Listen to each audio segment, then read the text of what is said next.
Iga Swiatek wins thrilling Elena Rybakina duel at French Open after opening set rout.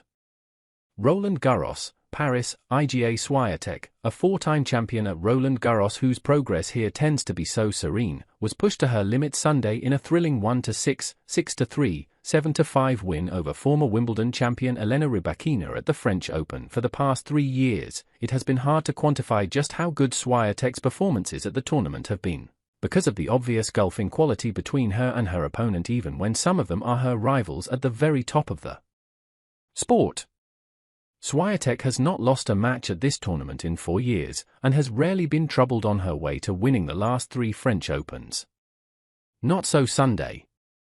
While Rybakina's results over the past year had not been brilliant until a recent surge in form, she can blast anyone off any court when she is playing near her peak.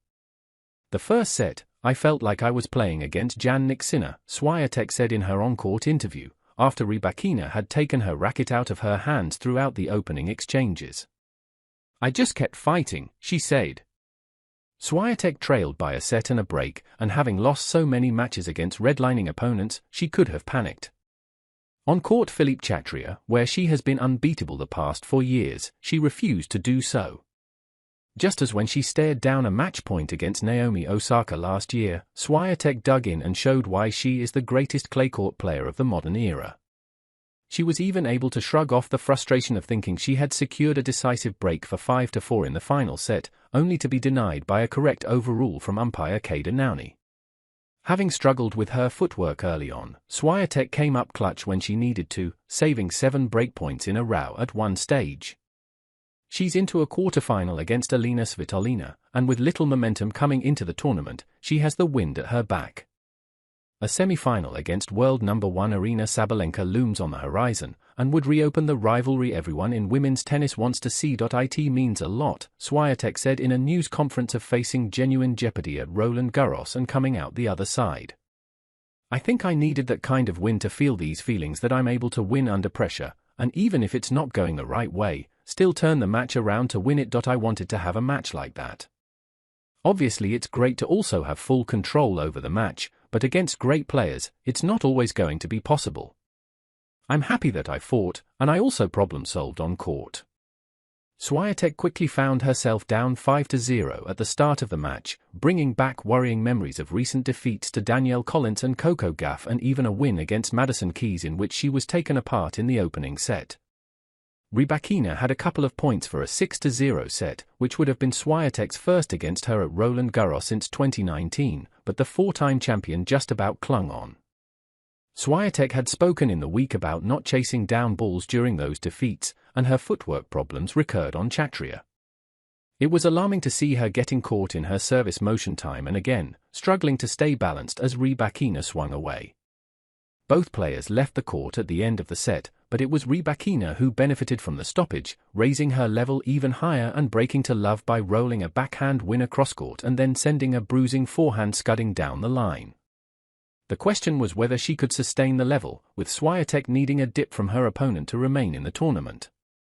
It duly arrived not long after, when Rybakina netted a sitter of a volley to give up a break for 2-2. Rybakina pinpointed this as a key moment in her post-match news conference. She also spoke about struggling to maintain the intensity of the first set because of how strong Swiatek is physically and the demand she puts on her opponents to keep winning points. Swiatek also made a tactical adjustment after the first set, standing deeper to return the powerful Rybakina serve. She has rarely done this in the past, even when finding returning difficult, because, she said, she resists becoming too passive. The world number 5 credited her coach Wim Fissette for pushing the idea. I think the coaching actually really helped me today, because I wouldn't have come up with this myself. Even though I practice it a little bit, it's still a weird thing for me to do. After the gift of Rybakina's missed volley, Swiatek squeaked her way out of a game in which she double-faulted 3 times when up game point to hold for 3-2. Swiatek's dominance at Roland Garros has at times led to her matches being foregone conclusions, so much so that the entertainment value of her quality can get forgotten. Not so Sunday. as Rybakina pushed to her limits, Swiatek secured another break by surfing into a forehand pass as only she can, going on a run of 11 straight points to flip a 2-0 deficit into a 5-2 lead, before winning the set 6-3. After the surges and slumps of the first two sets, both players were playing at a good level at the same time at the start of the decider. Swiatek was spearing forehands across the clay, while Rybakina replied in kind on her backhand, one in the fifth game so powerful that it sent Swiatek's racket flying out of her hand. To end that game, Swiatek missed a volley into the net that was as simple as the one Rybakina missed to get broken in the second set. Furious with herself, she was at risk of losing her serve in the next game, but didn't let it affect her. It was Swiatek who earned the first break of serve at 3-3, but Rybakina broke back immediately on another double fault from the pole to level at 4-4. In the next game, Swiatek, and everyone in the stadium, thought she had broken again when a Rybakina second serve was called long down 15-40. The players even started walking to their chairs, but umpire Nauni came down off his to inspect the mark and called it in.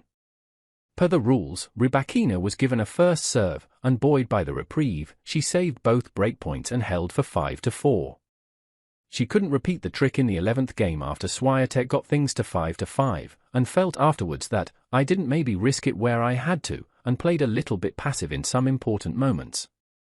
Swiatek again got herself to 15-40 and this time took a 6-5 lead, before converting her second match point with a forehand cross-court winner for a thrilling win, the kind which has eluded her in recent times. Swiatek had won 24 matches in a row at the French Open going into this one, tied with Justine Henin for the third longest women's streak in the Open era. She has now equaled Monica Seles' streak of 25, having gone into this fourth-round match, her 41st at the tournament, with a 38-2 record. A defeat would have seen her be around number 8 in the WTA Tour rankings going into Wimbledon, which begins June 30th. That would have put her in line to face one of the world's top 4 at the quarterfinal stage, although she has never gone beyond the quarterfinals at what is to date her least successful Grand Slam. For Rybakina, this is her best performance at a Grand Slam since last year's Wimbledon, when she reached the semifinals and was up a set before losing to eventual champion Barbora Krejcikova. Since then, her longtime coach Stefano Vukov has been suspended for 1 year by the WTA Tour, after an investigation found that he had breached its code of conduct by engaging in abuse of authority and abusive conduct toward Rybakina. Rybakina, who has maintained that Vukov has never mistreated her, played some of her best tennis of the past year at this French Open, as she has done for most of the past month. She won her first title in over a year in Strasbourg, France in the run-up to Roland Garros. On court Philippe Chatrier, she raised her level even higher against the four-time champion, and spoke afterwards of wanting to focus on the positives from the match and the tournament in general. For Swiatek, this was a victory to treasure in an at times challenging year. "It's a great confirmation for me that I can handle the pressure," she said.